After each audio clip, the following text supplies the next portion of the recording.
고혈압성 뇌출혈 중에 가장 많이 생기는 게 기저핵 부위인데 이거를 갖고 논문에서 이야기가 나와요. 이거를 터졌어. 그럼 어떻게 해야 돼? 빼주는 수밖에 없거든요. 뇌라는 공간이 한정되어 있으니까 피를 빼주면 좋아지는데 롱텀하게 봤을 때 수술을 한 사람이랑 안 한 사람의 경과가 똑같습니다. 기저핵 뇌출혈은 30cc만 생기면 바로 반신마비 오거든요.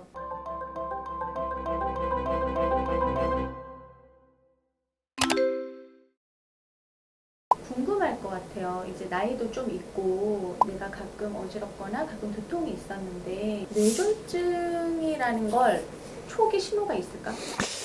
그게 그러니까 사실은 솔직히 저는 조금 그런 생각을 하는데 가끔 유튜브에서 뭐 이거 있으면 위험하고 뭐 이러면은 뭐 그러니까 그런 거 보면 저는 솔직히 아이씨 좀 왜냐 그러면 리스크 팩터는 있어요. 뇌졸중이라는 거는 뇌경색하고 뇌출혈하고 두 개를 갖다가 합쳐서 뇌졸중이라 그러는데 막히면 뇌경색, 터지면 뇌출혈이잖아요. 근데 그러니까 이게 사람이 심장에서 피를 이렇게 짜주면 그게 압력이 올라가는 게 고혈압이잖아요. 근데 고혈압은 아직까지 원인을 몇 가지 질환을 제외하면 몰라요. 그래서 고혈압이 있어요 그러면 어떻게 치료합니까? 약 써갖고 혈압을 떨어뜨리잖아요. 그러니까 그게 원인을 정확하게 몰라서 그렇긴 한 건데 이게 뇌혈관이라는 구조도 동맥이거든요. 피가 올라가는 게 터지는 건 동맥이 터지는 거잖아요. 그래서 취약 부위가 있어요. 기저핵, 분해, 그다음에 연수 그 세 개가 제일 많이 생기는 자리들인데 이게 고혈압성 뇌출혈은요 갑자기 벼랑가 생기지 않아요. 이게 혈압이 갑자기 올라가면은 그 충격이 뇌로 바로 가면 안 되기 때문에 중간에서 동맥들이 수축을 해서 어느 정도 막아주거든요. 그래서 고혈압성 뇌출혈이 오는 연세가 보통은 한 60대 전후라고 본다 그러면 기본적으로 고혈압성 뇌출혈을 막아주려면 일단 혈압 조절을 되게 잘해줘야 돼요. 그러니까 혈압이 높은데 나 몰라 이래버리면 안 돼요. 그리고 걱정을 갑자기 할 건 없는 게 혈압이 120에 80이 정상인데 160이 됐어요. 그럼 그게 바로 터지진 않아요. 근데 약을 제대로 못 먹고 160으로 계속 유지돼 버리면 어느 순간 터져버립니다. 그렇기 때문에 고혈압성 뇌출혈이랑 뇌경색을 좀 예방하려면 혈압약을 잘 드시는 게 되게 중요해요. 사실은. 사실 그러면 초기 신호는 뭐니까 이때 빨리 가라 이게 아니라 예방을 봐야 돼. 왜냐 그러면 뇌출혈은요 이미 혈관이 터졌잖아요. 그럼 어떡할 거 막는 수밖에 없거든요. 그렇잖아요. 터졌는데 이걸 어떻게 해결해요? 물론 양이 엄청 많아져서 위험하기 전에 막는 건 의미는 있지만 솔직히 이야기하면 고혈압성 뇌출혈 중에 가장 많이 생기는 게 기저핵 부위인데 기저핵 뇌출혈은요 이거를 갖고 논문에서 이야기가 나와요. 이거를 터졌어. 그럼 어떻게 해야 돼? 빼주는 수밖에 없거든요. 뇌라는 공간이 한정되어 있으니까 피를 빼주면 좋아지는데 롱텀하게 봤을 때 수술을 한 사람이랑 안 한 사람의 경과가 똑같습니다.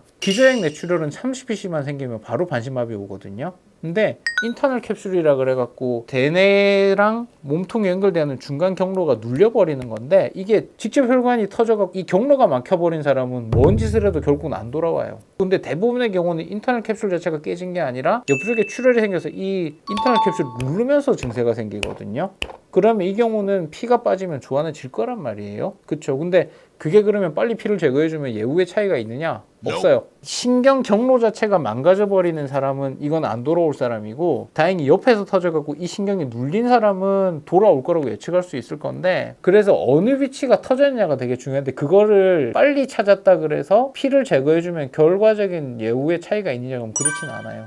미리 터지기 전에 하루 전에 MRI를 찍어서 예를 들어갖고 그게 어디가 터질지는 안 보이죠? 그러면 예측할 게 없어요. 그럼 사실 할 신호 그러니까 뇌출혈은 그렇습니다. 근데 뇌경색은 골든타임의 개념이 있어요. 근데 이게 뇌경색도 종류가 되게 많은데 열공경색이라 그래가지고 진짜 머리카락처럼 가는 혈관이 막혀서 오는 경색이 있는데 하필이면 그게 기저핵 주위에 생기면은 소량의 뇌경색이지만 마비가 올 수 있어요. 근데 얘는 예후의 차이가 없어요. 그러니까 우리가 급성 뇌경색에 있어서 골든타임을 볼 수밖에 없는 이유가 뭐냐면 큰 혈관이 막혔을 때부터가 이 이야기가 시작돼요. 얘는 3시간 내에 못 막으면 죽어요. 경동맥이 올라가갖고 내경동맥이 돼서 내경동맥이 전내동맥, 중내동맥으로 나눠지는데 그런 큰 브랜치가 하나 막혔어요. 이거는 3시간 내에 뚫으면 살아요. 그래서 그게 골든타임 개념이 있어요.